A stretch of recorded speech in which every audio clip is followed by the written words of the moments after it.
I'm going to tell y'all something really wonderful, man. Albert Einstein has a quote that changed my life, because it's something that we all have and you may have never understood it.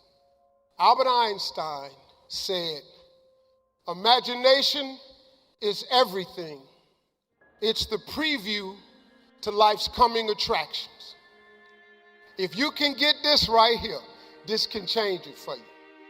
Imagination is everything. It's the preview to life's coming attractions. That means everything you see in this world came from somebody's imagination. Everything. Somebody was talking on the phone one day and it was connected to the wall. And they was walking, they went, "Man, I sure wish this phone would go outside." Everybody in here got a cell phone. Imagination is everything. See, you've been thinking all this time that your imagination was just some hocus pocus. It ain't. I want you to hear me on this one, because this is the most powerful thing that I can tell you today. Albert Einstein had that quote, but Albert Einstein took that quote out the Bible. I don't know who you've been talking to that's been telling you all these sayings about money. Money is the root of all evil.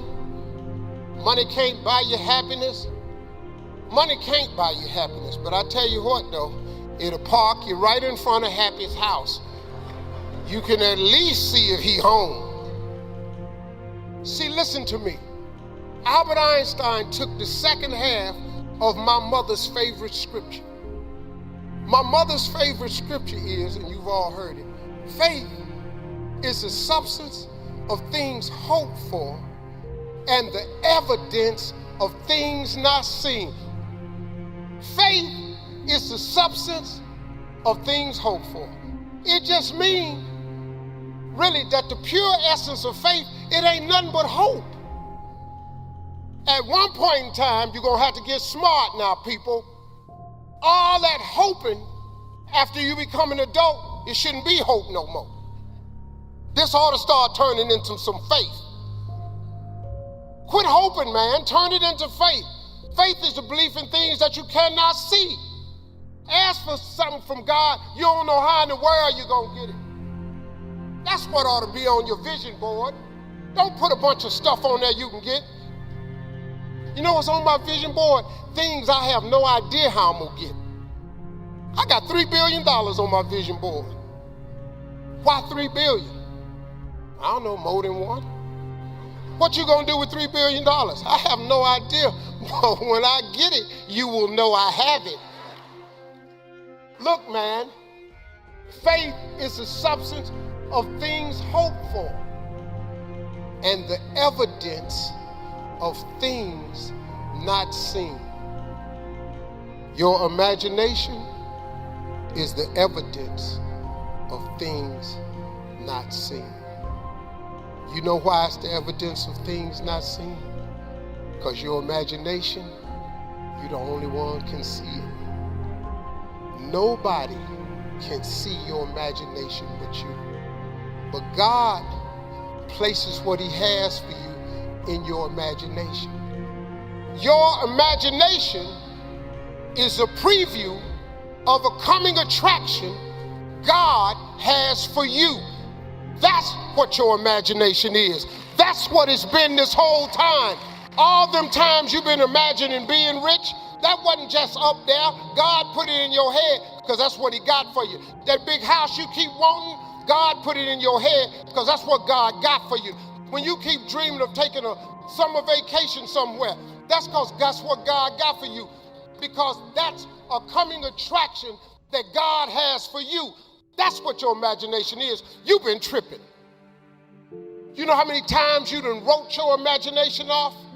You know the danger about your imagination? You tell it to the wrong people. That's the danger. You want to kill a big dream? Tell it to a small-minded person. Boy, they'll shoot it down every time, won't they? You know how many wonderful ideas you've had. stuff that God gave to you, you thought was, man, this is it. You went in there to your friends and your family and you shared it with them and they shot it down. You know why they shot it down? Because they ain't see it. You know why they ain't see it? Because God ain't give it to them. Because he put it in your imagination. If he'd have wanted them to imagine it, he'd have put it in their head. That's why people can't see what you're going to be. That teacher mind, look at you, you're standing there. You can't even talk. How they going to put somebody like you on TV? Well, lady, what you didn't know was I wasn't going to stutter forever. You didn't know God was going to get me over the stuttering, did you? You didn't see it. Because nobody else from 112th Street ever been on TV. You ain't think I'd be the first. You know why? Because you ain't see it. God didn't put me being on TV in her head. He put it in my head. I was just dumb enough to think it could happen. When you gonna get dumb enough to think that your imagination is real? If I was you, I'd hurry up and get that stupid. I really would. But some of y'all are so smart. You got so many degrees. I'm gonna be Usain Bolt. No, you're not. Chances of you being Usain Bolt? Quit imagining stuff that really ain't real. Now, let's hold on. Because in that same class, my best friend wrote on the paper at 10, he wanted to be a doctor. I knew at 10, this was an impossibility. Lonnie can't even read. What doctor you know can't read?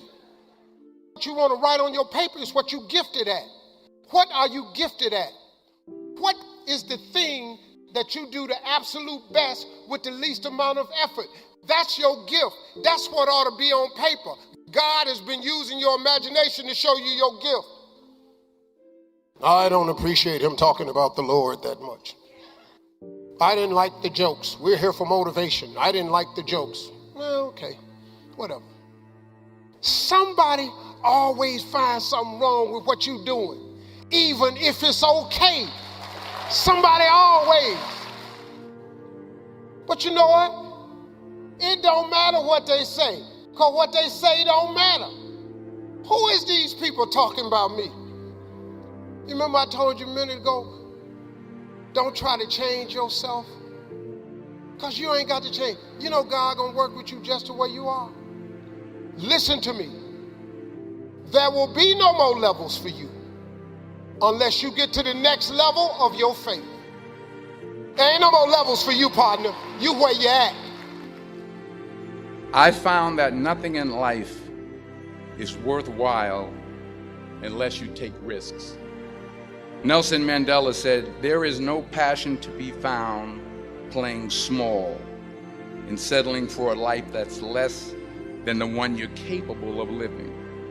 I'm sure people have told you to make sure you have something to fall back on, but I never understood that concept. If I'm going to fall, I don't want to fall back on anything except my faith. I want to fall forward. I figure at least this way I'll see what I'm going to hit. Fall forward. Every failed experiment is one step closer to success. You've got to take risks, and I'm sure you've probably heard that before, but I want to talk to you about why that's so important. First, you will fail at some point in your life. Accept it. You will lose. You will embarrass yourself. You will suck at something. Embrace it, because it's inevitable. And I should know.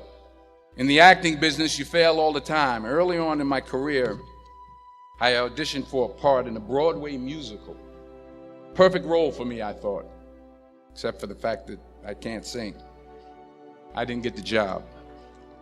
But here's the thing. I didn't quit. I didn't fall back. I walked out of there to prepare for the next audition, and the next audition, and the next audition. I prayed, and I prayed, but I continued to fail, and fail, and fail. But it didn't matter, because you know what? There's an old saying, you hang around the barbershop long enough, sooner or later you're gonna get a haircut. So you will catch a break, and I did catch a break. Here's my second point about failure. If you don't fail, you're not even trying. I'll say it again. If you don't fail, You're not even trying. My wife told me this great expression. To get something you never had, you have to do something you never did.